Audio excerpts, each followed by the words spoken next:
Ursula Woodward always got up at 6 o'clock sharp in the morning, a habit she'd picked up since her school days, when she'd had to combine classes with work. Now, at 35, she could afford to sleep in longer, but she couldn't let go of the routine she'd developed over the years. The early morning hours were the only time she could be alone with herself, enjoy the silence, and think about life. The pale rays of the fall sun shone through the curtain, drawing patterned shadows on the bedroom floor. Ursula cautiously climbed out from under the covers, trying not to wake her husband. York usually returned from his night shift around 4 in the morning and slept soundly until noon. She threw on a light robe and quietly left the room, closing the door behind her. Their house was in a quiet suburb of Boston, a 2-story house with a spacious living room and a manicured backyard. Not posh, but cozy and very homey. Ursula went down to the kitchen, turned on the coffee maker, and went to the window. In the 2 years she'd lived in this house, she'd never stopped admiring the view from the kitchen window, the manicured lawns of the neighboring houses, the lush crowns of the trees that changed color with the seasons, and the small lake in the distance. The coffee was ready. Ursula pulled out her favorite mug, a gift from York on their first anniversary, and took the first sip. The bitter taste filled her with a sense of comfort and calm. Who would have thought her life would turn out this way? After everything that had happened 3 years ago, she didn't believe she would ever be happy again. 3 years ago. Ursula shuddered involuntarily, remembering the day her world had crumbled for the first time. Jack Lemish, her first husband, had been found dead in their apartment in Chicago. The police called it an accident, fell in the bathtub, hit his head, drowned. But Ursula couldn't accept this version for a long time. Jack was a careful man, always attentive to detail. How could he have died so stupidly? Depression swept over her. Her family had insisted on therapy, and it was during one of the sessions that her therapist had recommended a change of scenery, maybe even a city. Ursula decided to leave Chicago for Boston, where her old friend Emily Stevenson lived.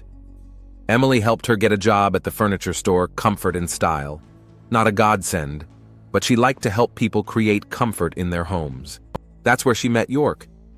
He brought in a customer who had bought a whole set of living room furniture.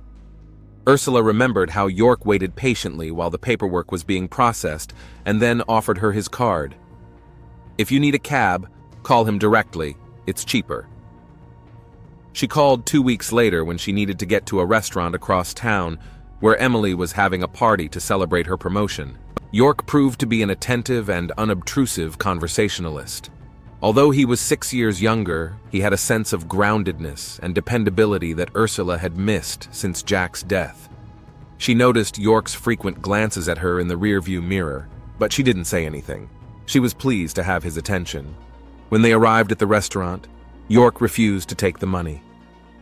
"Consider it my contribution to a good evening." And a week later he appeared in the store with a bouquet of wildflowers. "I thought they were like you, simple and beautiful." Their relationship developed rapidly. 3 months later, York offered her to move in with him, and 6 months later they were married. Emily thought everything was happening too fast, but Ursula felt she had found her happiness. York was caring, understanding, and importantly, very practical. Thanks to his frugality and ability to find good deals, they were able to buy this house, which Ursula had never even dreamed of. Of course, cab driver, not the most prestigious profession, but York never complained. "I love my job," he said. "Every day, new faces, new stories. It's like I'm living dozens of other people's lives in one shift." Plus, working the night shift gave him a chance to study during the day. He was mastering programming and dreamed of someday creating a cab app that would fairly distribute orders and profits. Ursula finished her coffee and glanced at the clock. 7:30. Another hour and a half of free time before she had to drive to work. She decided to make the most of it by doing yoga in the backyard. York had given her a special mat last Christmas, and now the morning practice was another nice tradition. After changing into gym clothes, Ursula stepped out into the yard. The morning air was fresh and cool, but not cold. Perfect weather for yoga. She started with a few deep breaths, then moved on to sun salutations. The smooth movements helped her to focus on the present moment, to push away the anxious thoughts that sometimes visited her, disturbing thoughts. They had appeared a few months ago when Ursula had accidentally discovered a strange note on York's cell phone. It was some address in Chicago near her and Jack's former apartment. When she asked her husband about it, he was surprised. "I don't remember such a thing. Maybe some client gave the address." The explanation sounded logical, but something inside Ursula was wary. After that, she began to notice little oddities. For example, sometimes York would say he was in one part of town, but the meter in the cab would show a completely different distance, or strange phone calls during which he would leave the room. One day, she woke up in the middle of the night and heard York talking to someone in the bathroom. When she asked him in the morning, he said he was talking to himself. Such was his habit. Ursula tried to convince herself that it was all small things, not worth mentioning. After all, York had never once given her cause for serious suspicion.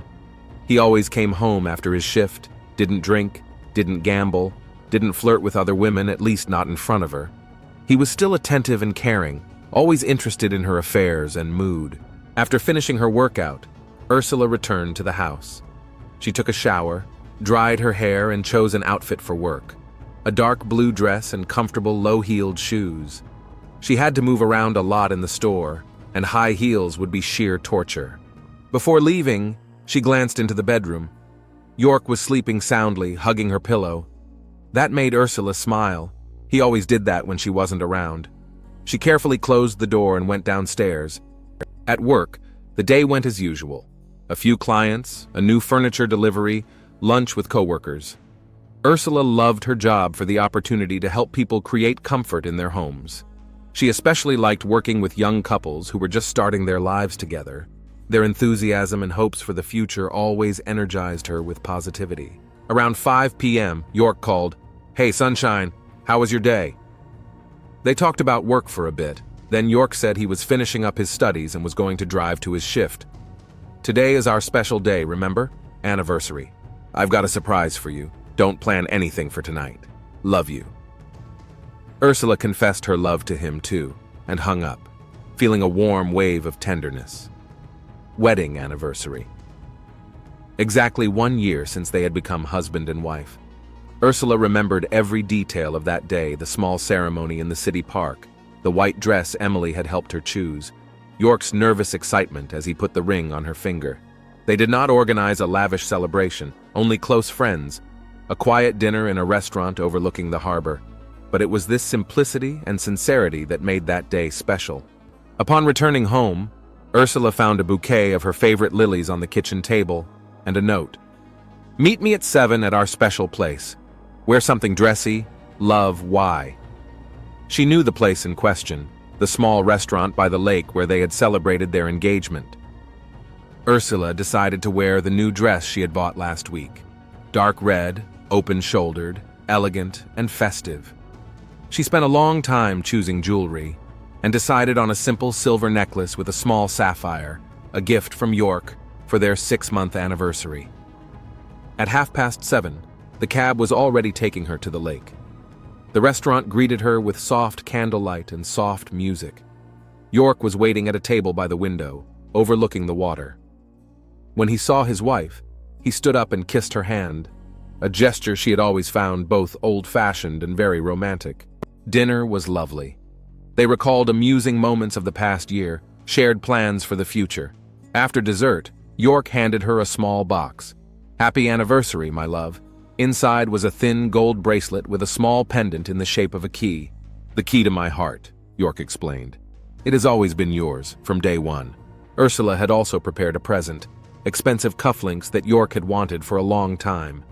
He was genuinely pleased and immediately replaced his own with new ones. After dinner, they walked along the quay. York seemed pensive, and Ursula asked if everything was all right. "I just can't believe I'm so lucky to have you," he replied with a smile. "You know, I often think about what would have happened if we hadn't met that day at the store." "I think we would have met anyway," Ursula said. "You would have given me a ride in your cab, or we would have run into each other at the supermarket. Emily says that if two people are meant to be together, the universe will find a way to bring them together."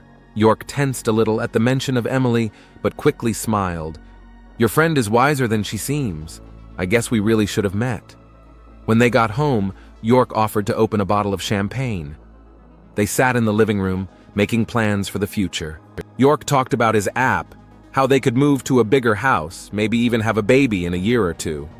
I have one more surprise, York said, finishing his champagne. Wait here, I'll be right back. He went upstairs and soon returned with something wrapped in a silk cloth. Close your eyes and hold out your hands, said York. She obeyed, feeling her heart pound with excitement. Something cool and heavy was in her palm. It's my grandfather's watch, York explained when she opened her eyes. It's the only family heirloom I have left. I want you to have it. Ursula opened the antique pocket watch and saw the engraving on the inside of the lid. Time spent with you is the most precious. I added that, York said proudly. They finished their champagne and York suggested they take a bath together, another tradition of their special days. While he went upstairs, Ursula carefully placed the clock on the coffee table and went to the kitchen to get candles. When she went upstairs, York had already filled the bathtub and added her favorite lavender-scented oil. He helped her into the warm water, then joined her himself. They sat there, enjoying each other's closeness. This has been the happiest year of my life, York said, gently stroking her shoulder. Mine too, Ursula replied, snuggling against him. Close your eyes, said York. I'm going to massage your head. You always say it helps you relax. Ursula obediently closed her eyes, enjoying the feel of his fingers in her hair. She felt so peaceful, so happy. Detective Vernon White arrived on the scene around 9 in the morning. A housekeeper who had come in the morning found Ursula Woodward in the bathtub and immediately called emergency services. What have we got? White asked the medical examiner who was examining the bathroom. Female, 35 years old, drowned, he replied. There's a bruise on the back of her head. Maybe she hit the edge of the tub. Blood alcohol is within normal limits. Time of death is sometime between 10 and 11 o'clock yesterday evening. Where's the husband? White asked. Unknown, replied Officer Karen Wilkins. York Woodward, 29 years old, cab driver, no car, phone unavailable. Neighbors saw the couple return home together around 9 p.m. Yesterday was their first wedding anniversary. Interview the restaurant staff, White said, and put out an APB on Woodward. In the bedroom, White noticed a neatly folded dark red dress and a silver necklace on the nightstand. On the kitchen table lay a business card from the Lakes restaurant and a wilting bouquet of lilies. Ursula's cell phone was in her purse. White called Emily Stevenson. Mrs. Stevenson, this is Detective Vernon White of the Boston Police Department. I need to talk to you about your friend, Ursula Woodward. Emily arrived half an hour later, struggling to hold back tears. You said you were against their wedding? Why? White asked. It all happened too fast, Emily replied. Ursula had come to Boston after Jack's death. She was broken, vulnerable. A couple months later, she moved in with York. What do you know about her first husband? He was a financial analyst in Chicago. Nice guy, they were happy. Then there was this accident. Jack slipped in the bathtub, hit his head, drowned. White noticed the odd coincidence but decided not to focus on it yet. What was his relationship with York like? Were there any conflicts? In public, they seemed like the perfect couple, Emily said. But there was something about him, like he was playing a role, and he didn't like Ursula and me spending time together. She never mentioned York's odd behavior. A couple months ago, she found some address in York's cell phone in Chicago, near their old apartment, and recently she said that sometimes she wakes up in the middle of the night and hears York talking to someone in the bathroom. Also, lately she started carrying a journal around with her. Said she wrote down her thoughts and observations in it. Where would she keep this diary? Probably in her desk. There's a locking drawer. The top drawer of the secretary was locked, but the key was found in a vase on the shelf. Inside was a small leather-bound notebook. White opened it and saw Ursula's neat handwriting. The first entry was dated 3 months earlier. Found a strange address in York's cell phone today. Amazing coincidence, it's only 2 blocks from Jack and I's apartment in Chicago. When I asked him, he said he didn't remember.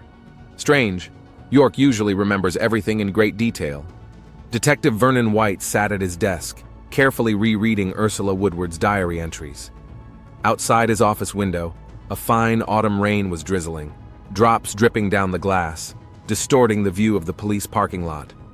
The bustling homicide office continued to live its normal life.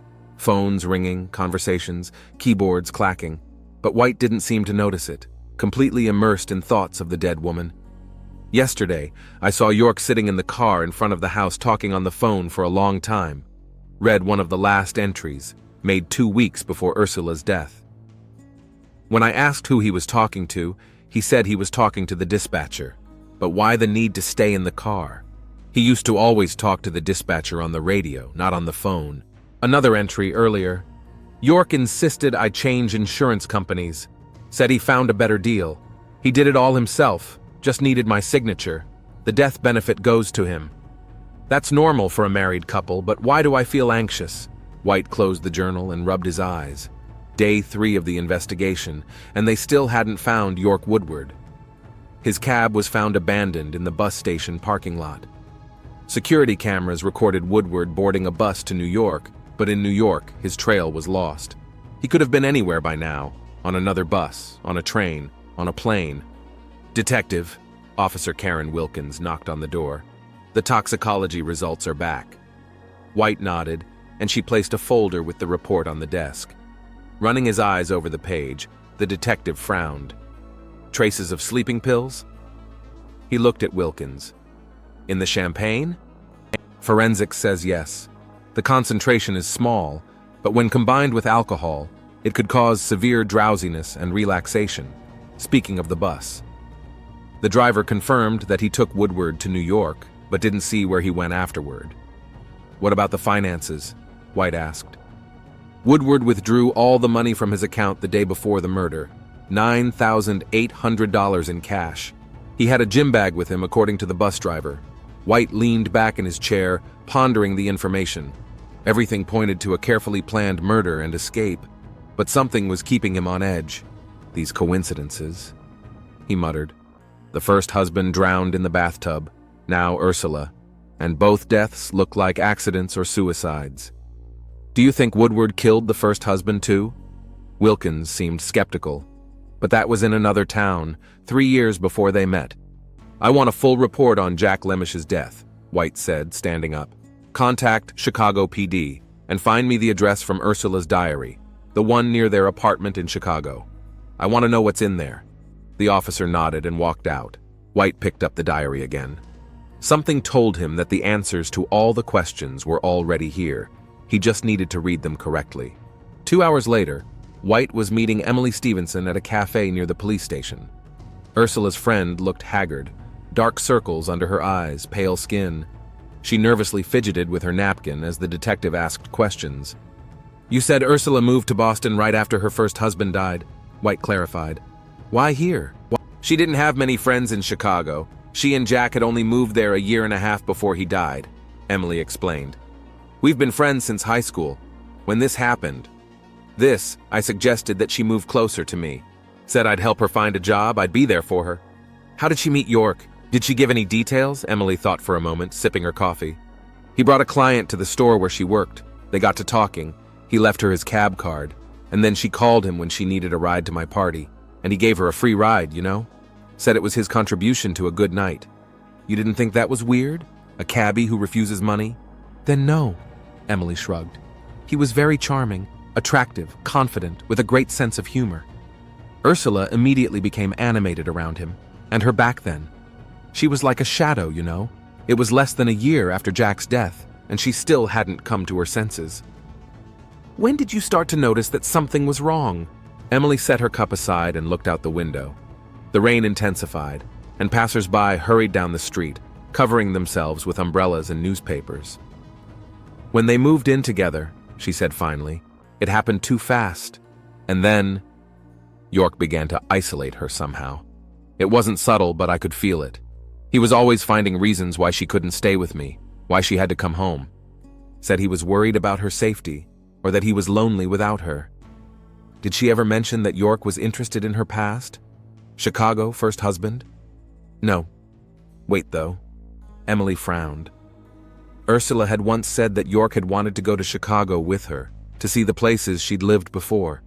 But she'd refused, said she wasn't ready to go back there. And he didn't insist anymore. White made a note in his notebook.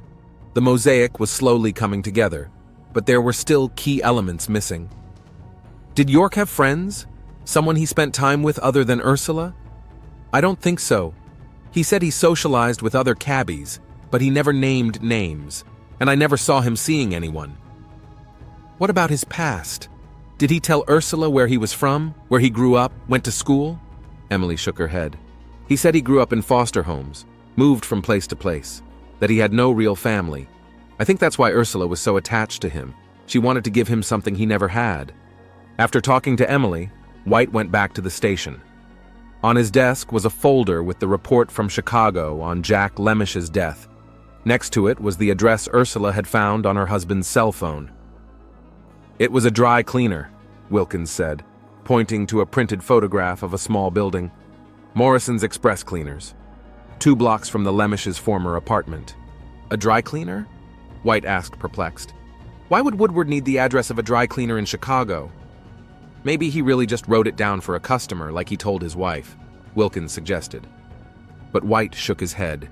He opened Jack Lemish's death report and began to read. The 32-year-old financial analyst was found dead in the bathroom of their apartment on November 7, 2021. His wife, Ursula Lemish, discovered the body after returning from work around 6 in the evening. According to the pathologist's report, death was caused by drowning after loss of consciousness due to the back of the head hitting the edge of the bathtub. Alcohol was found in the blood, not much, but enough to affect coordination. No signs of struggle or violent death were found. The case was closed as an accident. Pretty much the same thing, White muttered. Drowning in the bathtub, head bump, a little alcohol in the blood, too similar to be a coincidence. He turned the page and froze. The report indicated that on the day Jack Lemish died, neighbors saw a man in a utility worker's uniform outside their house. He identified himself as a water company employee checking the pressure in the system. One of the neighbors even talked to him. A young man, blonde hair, very polite name did not name, showed only an ID, too fast for her to read. See if York Woodward worked for Chicago Public Utilities 3 years ago, White ordered, and find pictures of Woodward without a beard. He wears it now, but he could have been clean-shaven then. You think it was him? Wilkins asked. But why would he kill a stranger and then marry his widow? I wish I knew, replied White thoughtfully. I wish I knew. The next morning, White sat in his office, spreading out on his desk photographs of the 2 crime scenes, the Lemisha's apartment in Chicago and the Woodward house in Boston. The similarities were striking. Both bodies had been found in bathrooms, in similar positions, with similar head injuries. In both cases, death was caused by drowning. A quiet knock on the door interrupted his musings. Wilkins came in with a new file. Did you find anything else? White asked. Maybe, she nodded, laying the photographs on the table. This is York Woodward 3 years ago, no beard. The photo is from the Chicago Taxi Services database. He actually worked there before he moved to Boston. White scrutinized the photo. A young man with a neat haircut, blonde hair, a confident smile. Without the beard, he looked younger and less brutal. Show this photo to the Lemish neighbor who talked to the water company employee, White said. Have her see if that's the man who came by that day. It's already done, Wilkins replied. She can't say for sure. It's been 3 years, and she didn't see him long. But she said he looked like him. White nodded. It wasn't 100% proof, but it reinforced his suspicions. There's something else, Wilkins continued, pulling another document out of the folder. Checked Ursula Woodward's insurance policy. York had actually changed the policy 2 months before her death. The payout amount is $500,000. Not bad for a furniture store clerk. Motive, White muttered. But if he killed Lemish too, why? Did Lemish have an insurance policy? Yeah, for $200,000. The payout went to Ursula as sole heir. She received the money about a month before she moved to Boston. White drummed his fingers thoughtfully on the table. The picture was becoming clearer, but there were still questions. How did Woodward know about Ursula? How had he chosen her? And why had he waited 3 years after Lemish's murder before killing her? Maybe it was his scheme? Wilkins suggested. Kills the husband, gains the widow's trust, marries her, changes the insurance policy, kills her too. Then he disappears with the money and starts over somewhere else. If that's the case, Ursula's not the first, White said thoughtfully, and we need to look not only for Woodward, but for other similar cases. He quickly typed a query on his computer keyboard into a database of unsolved murders across the country.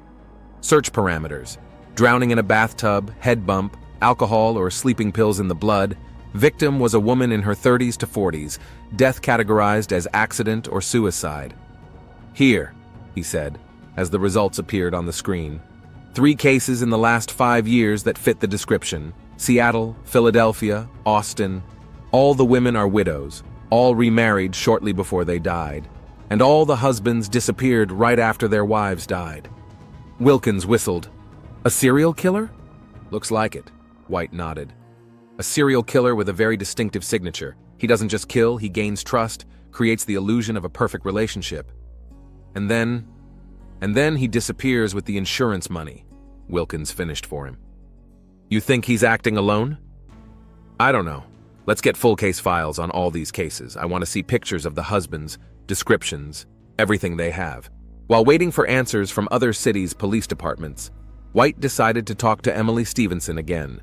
They met at the same cafe, and this time the detective was more direct. Miss Stevenson, there is a possibility that York Woodward killed not only Ursula, but also her first husband, he said, watching the woman's reaction. Emily turned even paler if that was possible. She clutched the coffee cup so hard that her knuckles turned white. But how? They didn't even know each other. York had been living in Boston when Jack died. No. White shook his head. York had worked as a cab driver in Chicago 3 years ago. He could have seen Ursula, spotted her, decided to make her his target. A target? Emily interjected. You make it sound like it was some kind of plan. I think it was, the detective nodded. A plan he wasn't the first time he'd carried out. Miss Stevenson, did Ursula ever mention how she met Jack? That question seemed to confuse Emily. Of course she did. They met at a conference in New York. Jack was there for work. Ursula was there with her then-boyfriend, Michael. They started talking. Michael dumped Ursula right there, made a jealous scene, and Jack supported her, helped her through the situation. They exchanged contacts, and after a couple months, they started dating long distance. Ursula later moved in with him in Chicago. This Michael, did you know him? No, they dated briefly, just about 5 or 6 months. And he wasn't from Boston. They met when Ursula went to Portland for advanced training. She was working at a design firm at the time. White made a note in his notebook. Another city, another coincidence?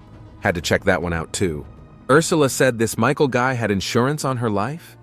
He asked. Emily looked at him incomprehensively. Insurance? Why? They weren't even living together. It was just a brief affair, nothing serious. And Jack, did he take out insurance right after the wedding? I don't know exactly, Emily thought. But Ursula said the insurance money helped her a lot after he died. She was able to move, start over. Back at the station, White found that the first responses from other cities had arrived. Looking through the Seattle case file, he came across a photograph that took his breath away. It was of a man in his 30s with dark hair and a beard, but his features were painfully familiar. It was York Woodward, only with a different hairstyle and hair color.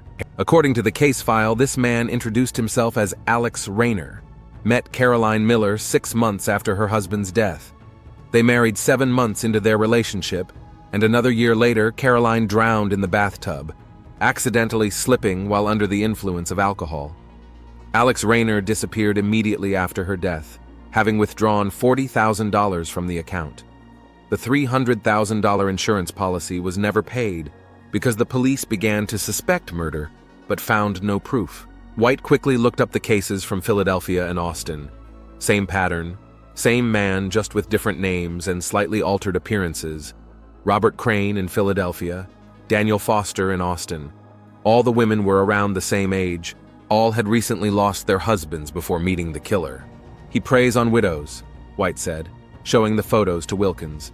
He's targeting women who have recently experienced a loss. They're vulnerable, emotionally unstable, perfect victims for manipulation. But some of them, like Ursula, lost their husbands under similar circumstances, Wilkins noted. Do you think he killed them too? Maybe not all of them, White thought. In the Austin case, the husband died in a car accident. In Philadelphia, a heart attack. Only in the Lemish case and one in Seattle did the husbands drown in the bathtub. Maybe he started with real widows and then decided to create his own victims? Wilkins suggested. That would explain why the pattern got more complicated. I want all the details on these husbands' deaths, White said. And check where York Woodward worked before Chicago. I think we'll find his trail in Seattle or one of the other cities. The next day, as White was sorting through new material from other departments, Wilkins literally flew into his office. "Detective!" she exclaimed. "York Woodward has been seen in Portland." "Portland?" White interjected. "What's he doing there?"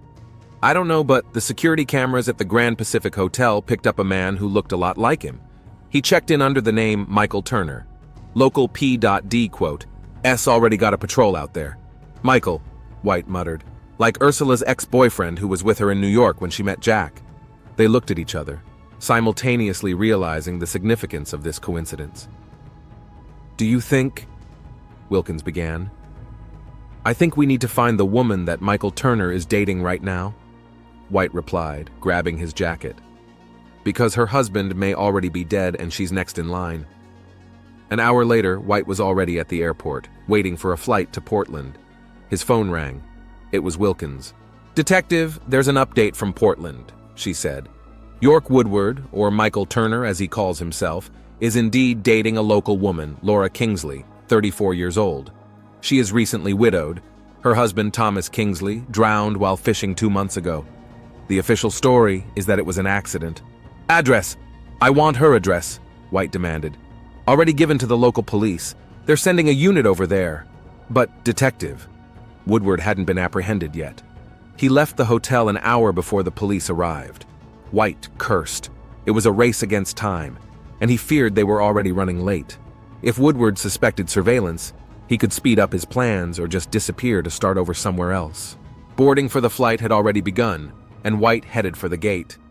He had an uneasy feeling that this story was far from over, and that York Woodward had a longer trail of tragedies behind him than they realized. The detective didn't know if they would be able to save Laura Kingsley and catch Woodward in time. But one thing he was sure of: the shadow of the past had finally caught up with the killer, and now all that was left was to bring him out into the light. On the airplane, White opened Ursula's journal, which he had brought with him.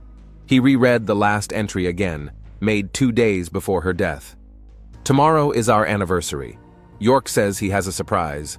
I still love him in spite of all the weirdness, but sometimes, when he can't see, I catch something cold, alien in his eyes. It's like the mask comes off for a little while. Maybe I'm just imagining things, but just in case, I copied all these notes and left them with Emily. If something happens to me, no, I won't think about it. Tomorrow will be a beautiful day, our day." The detective closed the journal and looked out the porthole. Clouds floated by below, hiding the land. Somewhere out there, among millions of people, among thousands of cities, the man they knew as York Woodward was continuing his deadly game. And White was determined to put an end to that game. Portland greeted Detective Vernon White with a torrential downpour. The drops drummed on the roof of the police car that waited for him at the airport. Behind the wheel sat the local officer, a stocky man with a red mustache and a serious look.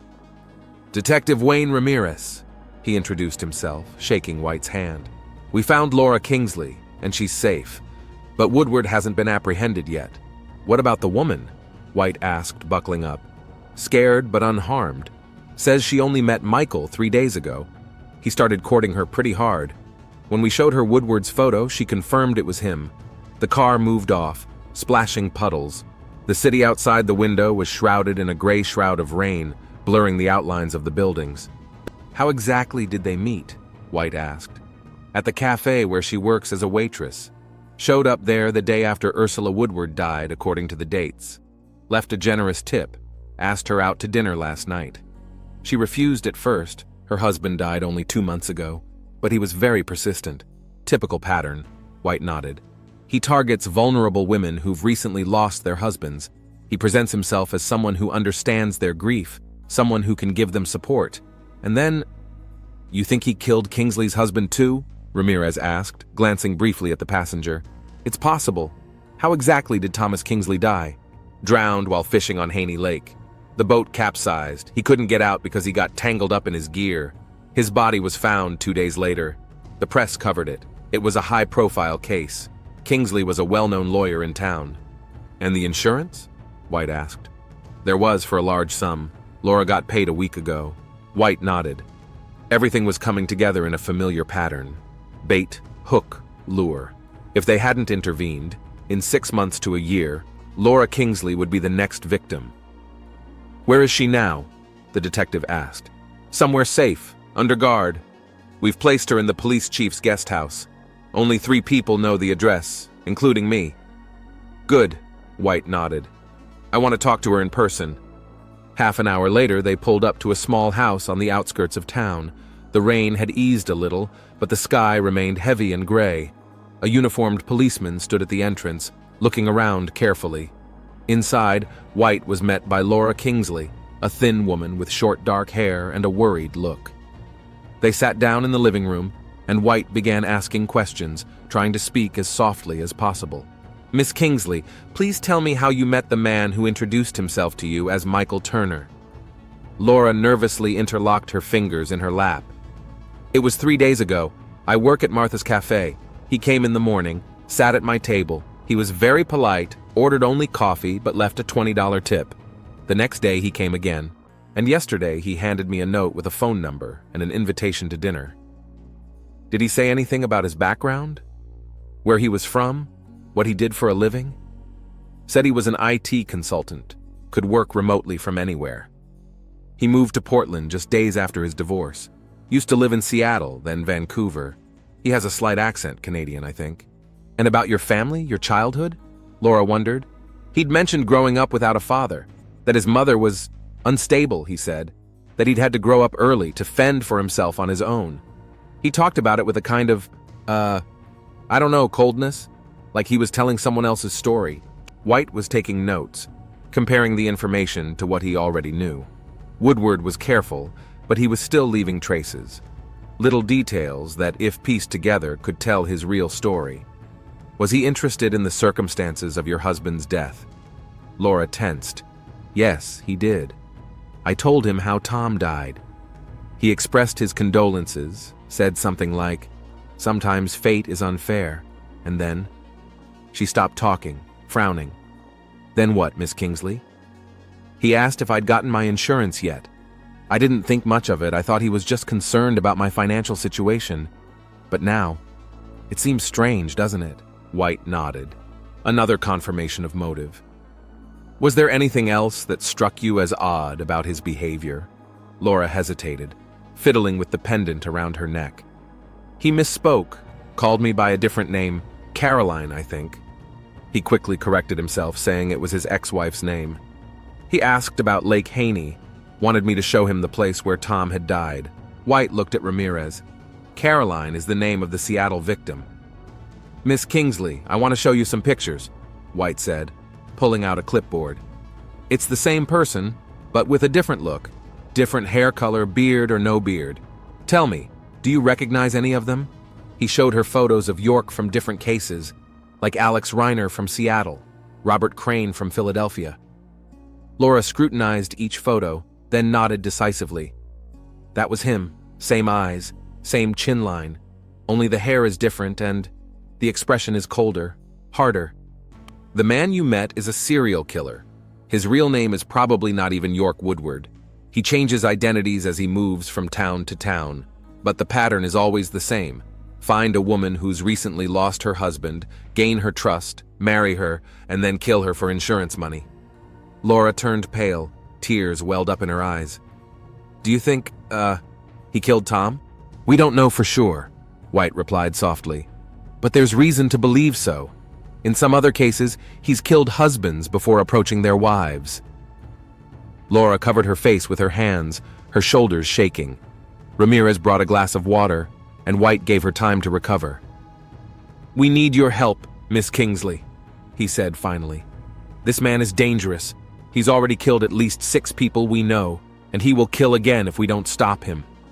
What do you want me to do? Laura asked, wiping away her tears. He should come to you tonight. We could set a trap.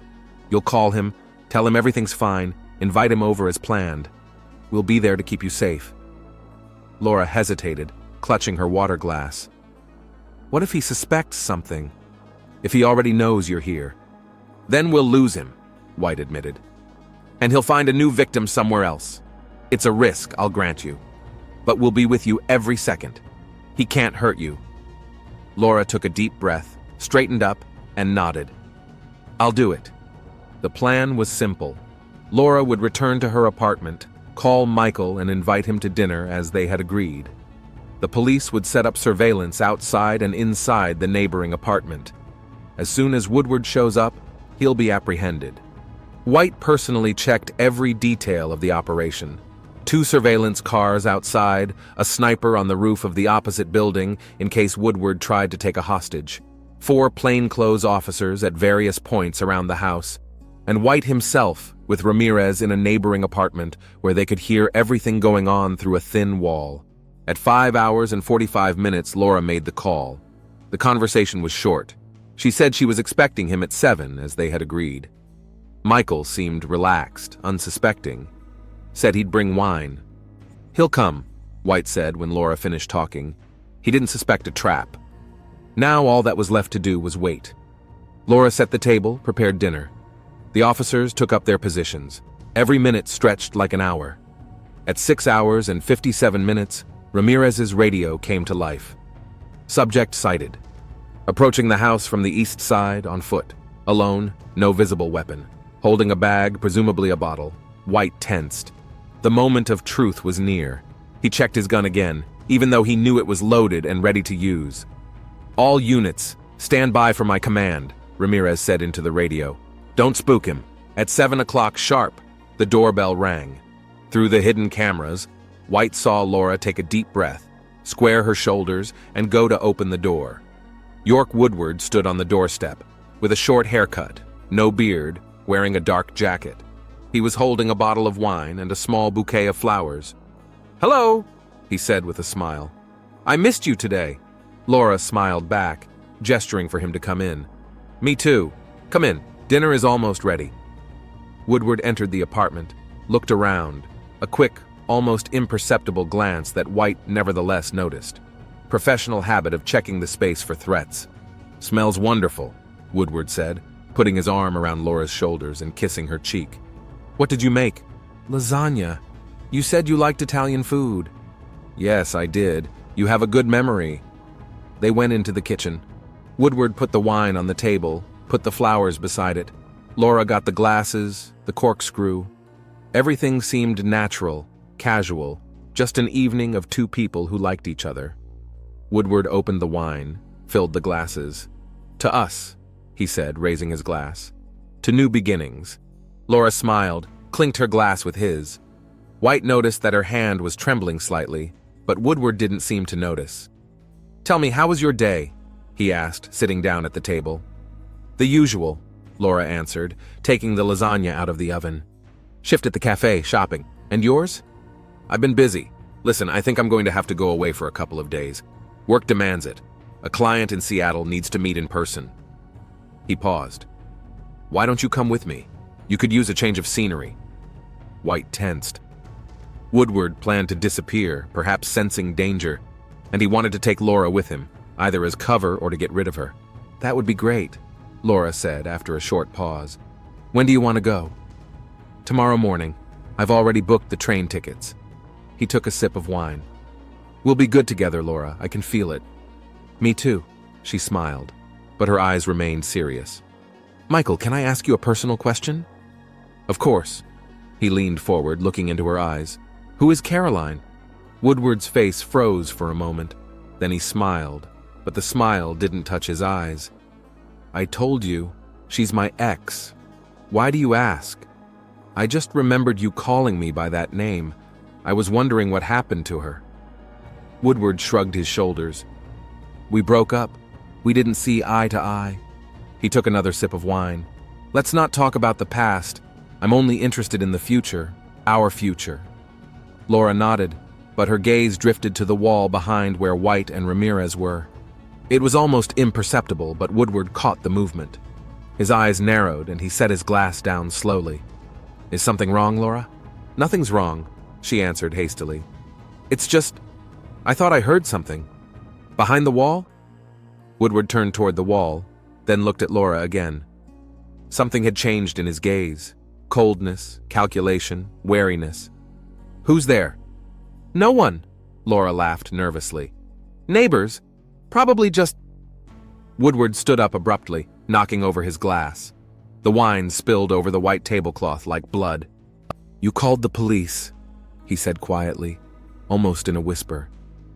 "Why did you do that, Laura?" "I didn't—" she began, but Woodward was already rushing toward the front door. White and Ramirez jumped out of the neighboring apartment, but it was too late. Woodward was already running down the stairs. White rushed after him, jumping over 2 steps. "All units! Suspect is on the move!"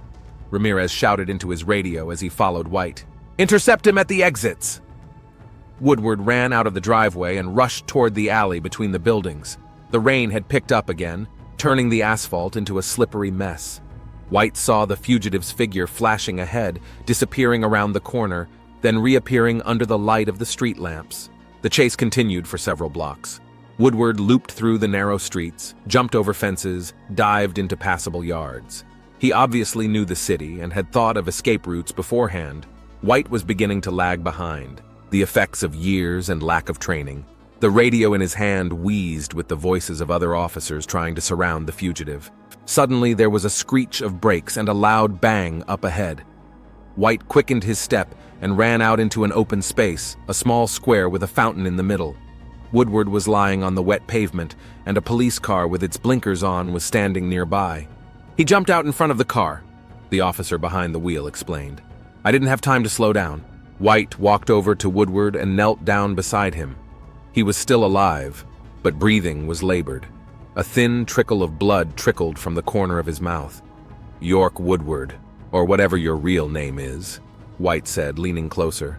"You're under arrest on suspicion of the murder of Ursula Woodward and others." Woodward coughed, a grin flashing in his eyes. "You're too late, detective. There were others, many others." "Who are you really?" White asked. "What's your real name?" Woodward coughed again, harder this time. His face contorted in pain. "Real name," he whispered, as if it mattered. "I'm the one who punishes them, all of them like her." "Like who?" White leaned even closer. "Like your mother? Was she the one who abandoned you?" Woodward's eyes went wide and he tried to sit up but couldn't. "Where did you—" "She didn't just leave him. She chose him, always chose him. And then she died in that bathtub. He killed her, I saw it. And they said it was an accident. The ambulance arrived.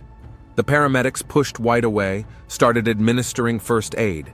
But the detective could tell by the look on their faces that it was a long shot. Internal bleeding, possible spinal injury. "Keep him conscious," White asked. "I want answers." But Woodward had already closed his eyes. He was taken to the hospital, and White followed him. He felt that he was close to a clue, that just a little more and the puzzle would come together. At the hospital, Woodward was immediately sent to the operating room. White remained in the hallway, pacing the linoleum and waiting for news. Ramirez joined him. "We found his stuff at the hotel," the local detective said. "Documents under several names, money, a laptop. The techs are already working on the files." "And Laura?" White asked. "She's okay. Scared, but she's hanging in there. She's being guarded, just in case." 3 hours later, the surgeon came out of the operating room. You could tell by the look on his face that the news wasn't good. "We did everything we could," he said, taking off his mask. "But the damage is too severe. He's in a coma, and the chances of survival are minimal." White felt disappointed. He had hoped to hear a full confession, to have all his questions answered. But now it seemed unlikely. "When would it be possible to see him?" he asked. "He's in intensive care. If you insist, I can let you in for 5 minutes, but he won't hear you." The ICU was quiet, with only the sound of the machines breaking the silence. Woodward lay on the bed, entangled in tubes and wires. Without his usual mask of confidence and charm, he looked ordinary, even mediocre. It was hard to believe that this man was capable of such cold-blooded murder. White was standing at the bedside, staring at the pale face of the killer when Ramirez entered the room. "Detective, there's an update. We've identified his real name." They stepped out into the hallway, and Ramirez handed White a clipboard with an open file. Eric Brody, born in Seattle 35 years ago. Mother, Elizabeth Brody, died when he was 12. Drowned in a bathtub, officially an accident, but there were suspicions about her roommate, Richard Foster. No evidence was found. The case was closed. The boy was sent into the foster care system. He changed several foster homes. By 18, he was off the radar. "And the victims?" White asked. "Any connection between them and his mother?" "All around the same age, 30s to 40s, all similar in appearance. Skinny, dark hair, like Elizabeth Brody in old photographs." "He was taking revenge," White muttered. "Killed his mother over and over again, or whoever he thought was responsible for her death." But why the elaborate plan? Why not just kill women who looked like his mother? Because to him, it was a ritual. A woman loses her husband, meets him, falls in love. He gives her hope, makes her believe that happiness is possible. And then he takes everything away from her, just as he thought he'd been taken from her when he was a child.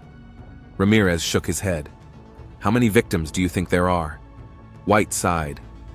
"We know of 6 cases, but considering he's been active for at least 5 years, there could be dozens of others we haven't linked to him yet." "At least he won't kill anyone else," Ramirez said. White nodded, but internally he wasn't so sure. Somehow he felt that even now, lying in a coma, Eric Brody was still dangerous. By his example, by his story. A week later, White returned to Boston. Woodward or Brody had never regained consciousness. The case was officially closed. They were able to link him to 6 murders in 5 different cities. The evidence was overwhelming. While in his office, White pored over the photos of the victims. They all looked at him with a mute question in their eyes. Why couldn't they be saved? Why couldn't he catch the killer sooner? Among them was a photo of Ursula Woodward, taken while she was alive, smiling, unaware that the man she'd come to love after losing her first husband would turn out to be a monster. The phone rang. It was Wilkins. "Detective, just got word from Portland. Eric Brody died without regaining consciousness." White slowly hung up the phone. He should have felt satisfaction. The case was solved. Justice had been served. The killer would never hurt anyone again. But instead, he felt only fatigue and a vague unease. Because somewhere in another city, perhaps even now, another boy with a broken heart and a mangled soul is watching his world crumble. And who knows what form his pain will take years from now when he grows up.